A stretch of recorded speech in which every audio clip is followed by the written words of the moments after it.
Si salgo un día a la vida, mi casa no tendrá llaves, siempre abierta como el mar, el sol y el aire, que entren la noche y el día, y la lluvia azul, la tarde, el rojo pan de la aurora, la luna, mi dulce amante, que la amistad no detenga sus pasos en mis umbrales, ni la golondrina al vuelo, ni el amor sus labios, nadie, mi casa y mi corazón nunca cerrados, que pasen los pájaros, los amigos, el sol y el aire. Marcos Ana, poeta, comunista y enamorado de la gente. Enamorado de la gente, correcto. Enamorado más allá del perímetro de tu propio pellejo, como tú pienso dices. Que vivir para los demás es la mejor manera de vivir para uno mismo. El 1 de abril de 1939, un parte militar dijo que el ejército republicano estaba cautivo y desarmado y que las tropas nacionales del general Franco habían alcanzado sus últimos objetivos militares. ¿Dónde estabas ese día, Marcos? Pues ese día estaba camino de Alicante, porque se había corrido la voz de que se concentraran en el puerto de Alicante, que iban a venir barcos ingleses a sacarnos de aquí. Y allí me pilló el... Barcos ingleses que no llegaron. Estamos ahí, nos pasábamos el día y la noche oteando el horizonte, viendo si llegaban los barcos, y recuerdo que una vez pues aparecieron 2 barcos y empezamos a disparar, claro, todo el mundo tenía ya armas cortas, ¿no? Empezamos a disparar al aire y tal, y cuando se acercaron los barcos, pues eran el Neptuno y otros cuales eran 2 barcos de la flota franquista, ¿no? Y al mismo tiempo la división Littorio italiana tomó Alicante por tierra, ¿no? Y quedamos allí ya pues encerrados por completo. Ahí empiezan los campos de concentración, a la gente que había peleado por defender la República. Sí. Yo fui, algunos se lo llevaron a un sitio que llaman Los Castillos, y a mí me llevaron con muchísimos compañeros, lo menos unos 15.000 creo que serían más o menos, al campo de concentración de Albatera, porque allí aprendí que sin comer se puede estar 20 días o 30 si es necesario, ¿no? Aunque la liquidez cae y tal, pero sin beber, ¿no? Me acuerdo que dormían muchas veces en la cola de la cisterna con el agua que iba a venir al día siguiente, y pasamos la noche allí durmiendo para que nos tocara, ¿no? Una fila de gente allí, y eran momentos muy difíciles aquellos, sí. Y ahí Marcos empieza, ya decía, un periplo de cárcel, clandestinidad, lucha, cárcel, que te llevó a ser el preso que más tiempo ha estado en la cárcel, sí. En la cárcel bajo la dictadura franquista. Sí, consecutivamente, porque ha habido otros que han estado también 20 o más, ¿no? Pero lo mío fue consecutivamente, porque aparte de la pena de muerte que tenía por mis actividades durante la guerra civil y los supuestos hechos que ellos se planteaban, pues en la misma cárcel yo hice un periódico y lo cogieron y en fin, descubrieron un poco la organización que había allí, o empezaron a descubrir en la cárcel misma, ¿no? Y entonces yo, que era el responsable, di la cara y me presenté y dije que yo era el responsable de aquello y que tal, porque había que cortar aquella cadena, pero claro, era muy difícil porque para la policía era casi una chulería, porque decir que yo era responsable cuando había más manos que habían trabajado allí, ¿no? Un periódico tenía distintos tipos de letras, tenía dibujos, y yo no podía demostrar que era un dibujante. Y bueno, pues todo es algo que me hicieron añicos allí, torturado y tal. Pero bueno, yo entonces me planteaba, como me sacaron de la cárcel misma, muchas veces la imaginación en estos momentos es interesante, ¿no? Y yo me imaginaba cómo podía volver a la cárcel, ¿no? Pero volver entero, sin haber claudicado, y encontrarme con el orgullo de mis compañeros y el abrazo de mis compañeros, o por el contrario volver derrotado, siendo delatado y eso, y pasarme el resto que me quedase de prisión sin poder mirar a los ojos de mis camaradas, ¿no? Y eso era lo más difícil. Lo más fácil era dejarte destrozar, pero volver entero a la prisión, ¿no? Algo, supongo que ese compromiso tiene que ver con un sueño que se rompió un 1 de abril hace 75 años. ¿Qué se rompió con la derrota de la República? Bueno, pues sí, pues un sueño, el sueño de que íbamos a ser un país libre, lo estábamos siendo, luchando lo éramos, ¿no? Y sabíamos que la derrota iba a significar, pues, no solo una página de la historia nueva, no la que íbamos a abrir, sino una vida de sufrimiento para mucha gente, de encarcelamientos, de torturas, y para las propias familias también, que iba a empezar pues un tiempo negro para todos nosotros, ¿no?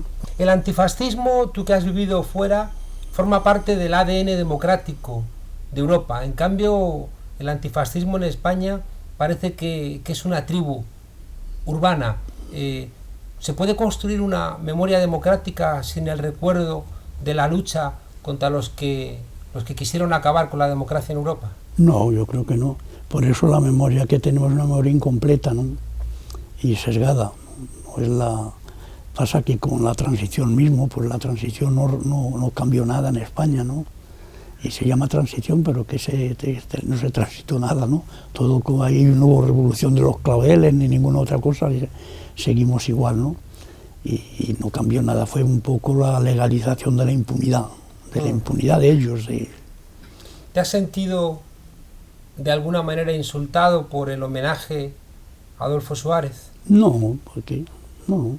A mí los homenajes, por ejemplo, me han hecho muchos, a pesar de todo, me han hecho muchos homenajes, pero no me siento bien, ¿no? No me siento bien porque pienso en lo que llaman lo que yo llamo los héroes oscuros, gente sin nombre, gente anónima, que sufrieron lo que yo, que padecieran lo que yo, pero que no ha habido luego para ellos un reconocimiento ni personal ni público. En cambio yo puedo considerarme un privilegiado porque yo sí fui reconocido y me recibieron en el mundo y viví, pues cuando salí en libertad recorrí el mundo y viví entre el aplauso y el cariño de la gente, ¿no? Y eso me hacía a mí siempre que iba a un acto, por lo primero que decía era que yo quería compartir ese homenaje con todos los hombres y mujeres que en nuestro país perdieron la vida o la libertad por conseguir que llegáramos a un régimen democrático, porque Marcos, me sentía mal. 75 años del fin de la guerra y siguen decenas de miles en las cunetas, en zanjas comunes, claro. Y Rafael Hernando, portavoz adjunto del PP, ha planteado hace poco que los familiares que están buscando a esos asesinados se mueven solo por las subvenciones. ¿No sería posible escuchar una frase así en Alemania, en Francia o en Italia? Sí, así es. Pero hay que seguir luchando por eso también, ¿no? Porque de verdad han querido ocultar todo, no se trata de... Yo, por ejemplo, siempre me pregunta la gente si tengo rencor después de lo que me ha tocado sufrir y tal, y yo digo, no, el rencor no sirve para nada, ¿no? Yo no tengo ningún tipo de rencor, ¿no? Estoy orgulloso de mis ideas, sufro por los compañeros que padecen, pero el rencor no sirve para nada. No. En una de las últimas entrevistas a Vázquez Montalbán le recordaban cómo encarcelaron a su padre porque cruzó la frontera para visitarle a él recién nacido, y le preguntaron que con qué frase se identificaba, y él dijo que no con no pasarán porque pasaron, no con prefiero morir de pie que vivir de rodillas porque no quería morir, y al final optaba por Margarita Nelken y él ni olvido ni perdón. ¿Tú con qué te identificarías cuando uno recuerda aquellos años donde disteis todo por defender la República en España? Bueno, pues yo creo que ni olvido ni perdón, yo creo que es por lo que estaría más identificado, ¿no?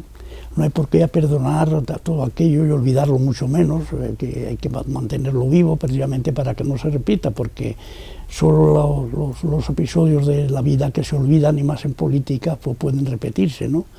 Y sin que sea un gusano que nos esté comiendo constantemente, ¿no? Porque a mí me preguntan siempre, no sé por qué, como saben que está tanto tiempo en la cárcel del rencor, y es que no me dice nada, ¿no? Porque yo no sé, vivir con rencor es que llevar un gusanillo ahí que te esté comiendo siempre, ¿no? En cambio, quien ha demostrado un profundo rencor es Rouco Varela, que despidiéndose dice que cuidado, que España camina otra vez hacia una guerra civil. ¿Qué opinas? Pero somos diferentes, por supuesto, ¿no? Somos diferentes, y eso es caldo de cultivo para una guerra civil, esas declaraciones. En el fondo lo que es que quieren acercarnos a esa... Profecías autocumplidas. Sí, porque bueno, el gran enemigo es el capitalismo, independientemente del problema de los partidos y los episodios más o menos importantes de la lucha, ¿no? El capitalismo es lo que está detrás de todo eso, ¿no? Y él no tiene más que una ley, la ley del máximo beneficio, y es el que lo que nos está devorando, ¿no? Y muchas veces pues nos quedamos solo en los pequeños representantes de la situación que vivimos, y sin embargo no pensamos que el gran capital es el responsable de todo lo que está pasando, ¿no? Y que hay que tener una actitud anticapitalista y hay que ¿comprendes? ¿No? Marcos, una última pregunta. Hace 75 años triunfaron los banqueros, los militares, el altar y seguramente también la corona. Hoy, en la reconstrucción de nuestra democracia, ¿qué hacemos con esos cuatro grandes puntales? Pues nada, yo creo que pues lo que ha sido nuestro destino siempre hay que seguir luchando y por cambiar las cosas, eso también, hasta el problema de la monarquía, pues tenemos que estar soportando una monarquía cuando han muerto miles y miles por defender la república, pero todo es un problema de fuerzas en la vida y también de unidad, de cohesión, porque no todo el mundo las cosas así, ¿comprendes? Sino que te veas todo lo que estamos oprimidos y pues nos pusiéramos de acuerdo, pues no habría fuerza que nos detuviera, ¿comprendes? Pero desgraciadamente no es así, hay pequeños intereses y eso hace que no podamos poner en marcha la marea necesaria para barrer y abrir un camino más justo. Sigue convocando esta bandera, sí, claro, tu corazón sí. Sí, porque, claro, porque yo luché por ella y por ella me costó tantos años de cárcel y sí, sigo luchando, no tengo ninguna aspiración romántica, digo monárquica, por supuesto, ¿no? Pero que hay que aprender, como te decía al principio, es a ser, por lo menos para mí, que es lo que viene, es aprender a ser feliz en la felicidad de los demás, ¿comprendes? Y yo creo que amar a los demás es la mejor manera también de amar a uno mismo, y esto no es una cosa así, un sentimiento casi religioso, no, es algo que... ¿Sabes quién decía eso? Hegel. Hegel sí. Decía, amar es dejar de ser para ser más. Para ser más, sí. Es una súper buena frase, yo se la cuento a mis alumnos. Amar es dejar de ser para ser más. Muchísimas gracias. Gracias.